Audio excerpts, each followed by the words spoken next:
আসসালামু আলাইকুম। ওয়ালাইকুম আসসালাম ওয়া রাহমাতুল্লাহ। আজকে এতদিন বন্যার পর থেকে আপনার এটিএম তো বন্ধ ছিল, জি জি তো শুনলাম আজকে এটিএম এ লোড দেওয়া হবে, টাকা জি, আপনি ডালবে। নিশ্চয়ই জানেন যে আমাদের এই অত্র ফাজিলপুরের ইসলামী ব্যাংকের এটিএম বুথটি সর্বপ্রথম এটিএম বুথ, এবং এটি প্রায় 15,000 গ্রাহককে সেবা দিয়ে আসতেছে।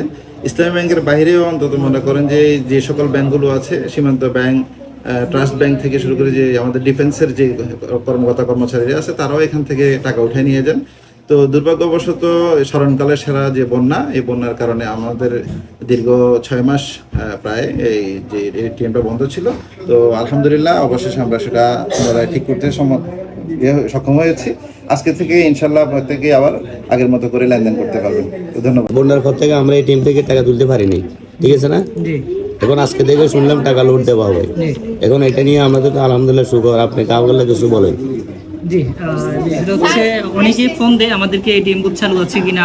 আসলে এই যে দুর্যোগময় মুহূর্তে আমরা বন্যার সময় যে এটিএম বন্ধ হয়েছিল, সেটার কারণে হয়তো অনেক গ্রাহকের আমাদের সমস্যা হয়েছে।